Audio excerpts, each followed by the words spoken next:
Referee danma pojedinka Axel van Kimmenet from Belgium, Belgia.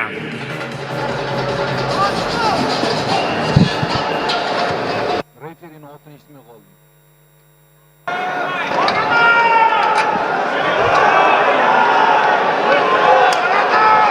Demak, birinchi raund boshlandi do'stlar. Birinchi raundga start berilmoqda. Bo'y borasida ustunlik hamyurtimiz tarafida. Dog'istonlik jangchilarning asosan bazasi kurash bo'lishini yaxshi bilasiz. Lekin bugun Shohrux aynan ushbu misolga teskari holatdagi jangchi tashrif buyurgan Dog'istondan, ya'ni Sharabullet. Sharabullet albatta. Faxriy mehmon Murodbek Kattajonovda ham o'zi aslida kurash yomon emas. Yodingizda bo'lsa, Merab Dvalishvili bilan sparing jarayoni tarqab ketgan internetga. Merab Dvalishvilining yaxshigina uchirgandi. O'zbekiston Merab Aljamain Sterling bilan ham kurashgan. Aynan Merab Dubayda TKMM Fit zalida. Ehtiyot bo'lish kerak mana bunday zarbalardan. Ikkala jangchida ham asosiy ustunlik o'sha submissionlar orqali g'alabada ekan.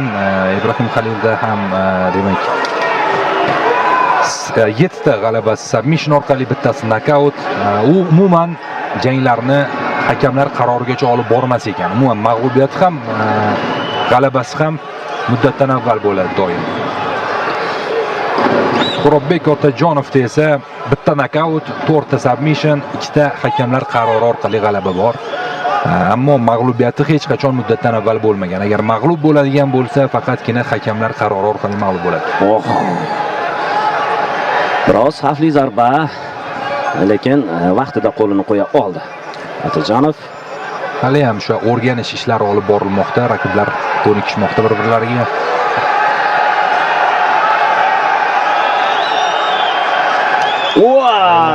Ajoyib zarba.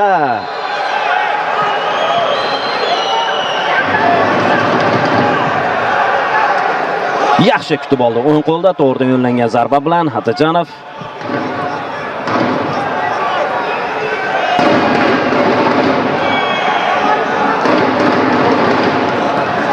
Oktagon markazida jang davom etyapti hozircha.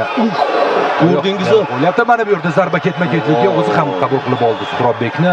3 ta aniq zarbaga bitta tizza zarbasi ham o'tdi Otajonovning. Lekin mana asta-sekin oldinga boryapti, ta'qib qilyapti Ibrohim Halilov. Ilk zarbasi. Murodbekning jang uslubi menga juda yoqadi. O'zi mana shunday ajoyib vaziyatlarda ham o'ziga qandaydir bir vaziyat yarata oladi. Berkot zarbasi noaniq. Yaxshi. Oyoq harakatlari ham yaxshi rivojlangan Otajonovda. Footwork. Mana endi takedownga urinish bermadi. Ochiqchasiga kirishga harakat qilib ko'rdi. Biroz tayyorgarliksiz harakat qildi ushbu takedownni amalga oshirish uchun. Elxan Ibrohim Halilov zarbalar almashinuvida Otajonov anchagina ustun ko'rinyapti. Aniq o'tkazyapti zarbalarini.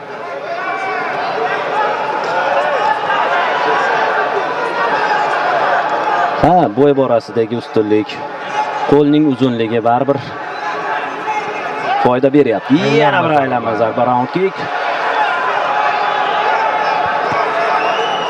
Yana bir qo'l zarbasi. Aniq. Mana endi oyog'ini berib qo'ydi, lekin bermayapti. Aksincha qarshi hujumda tuta olyapti Otajonov. O'zi Suhropni takedown qilish ham oson emas. Middle kick, front kick. Hujum jiddiy amalga oshirilyapti. Yana bir tuzza zarbasi. Ortga chekinmoqda Ibrohim Halilov.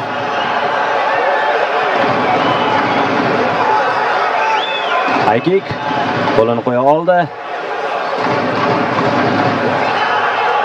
Uppercut. Chap qo'l zarbasini o'tkazib boryapmiz.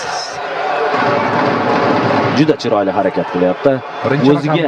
O'ziga ishonch juda ham yuqori. Birinchi raqamli jangchi bo'lib ishlayapti Otajonov raund boshidan buyon.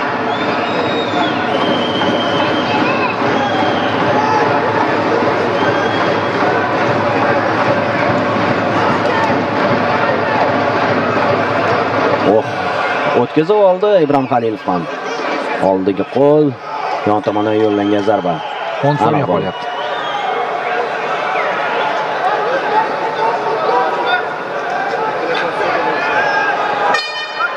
Va shu pallada birinchi raund o'z yakuniga yetdi. Atajonov ishonch bilan harakat qildi birinchi raundda va haqli tarzda raundni o'z hisobiga yozib qo'ydi deb bemalol ayta olamiz. 1 daqiqalik tanaffus, kelajakchi ham kerak deb xulosalarni chiqarishadi. Press konferensiyada men uchun eng kulgili holat Suhrob Atajonovning javobi bo'ldi. Ana savolni eslasangiz, agar raqibingizga sizni mag'lub qilish uchun bitta maslahat bera olsangiz, u qaysi bo'lardi desa, hech qanaqa maslahat bermayman. U o'zini bilganini bosaversin, men ham o'zim bilganimni bosaman. Bunaqa javob menimcha boshqa bo'lmadi. Qolganlar uni fikriga qo'shildi. Ha, qo'shilib ketishdi.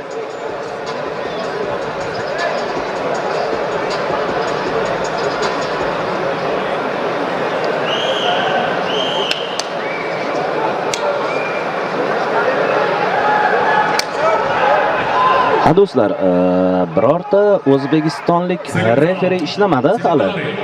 Yo'q, kecha Jasur Alijonovning o'zi aytgan, o'zbekistonlik referilar qo'yilmagan bu kartga umuman.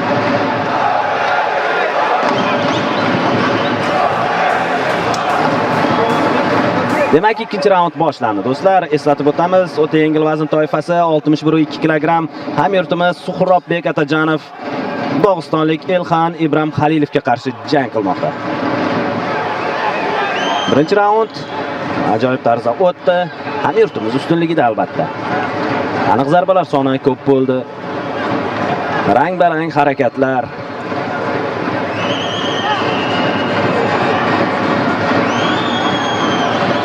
Asta-sekin, mana tuta oldi Ibrohim Halilov ham. Lekin u qadar kuchli emas zarbasi.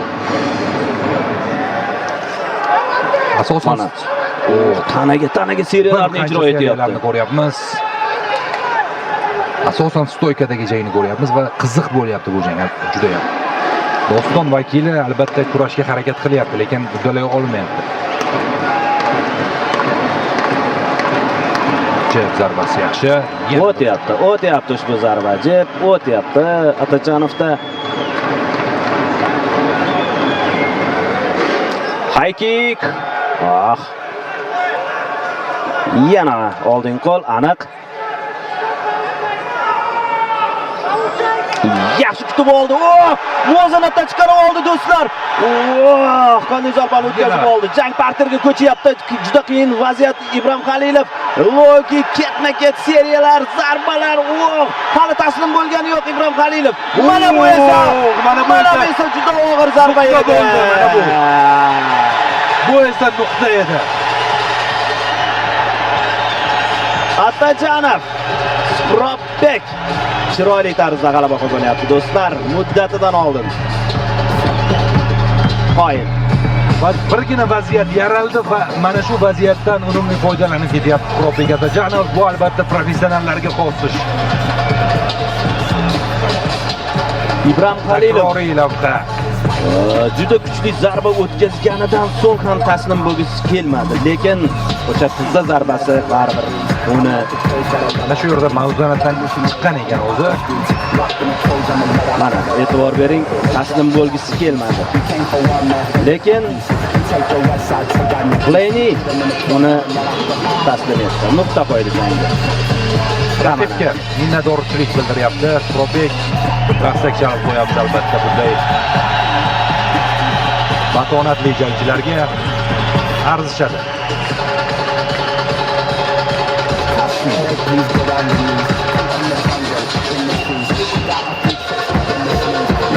Shu tariqa do'stlar, Suhrobbek Atajonov g'alabalar sonini 9 taga yetkazib oldi.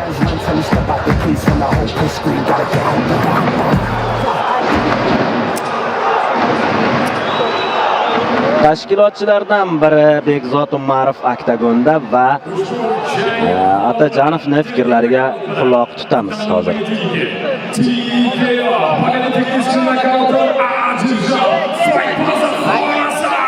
Suhrobbek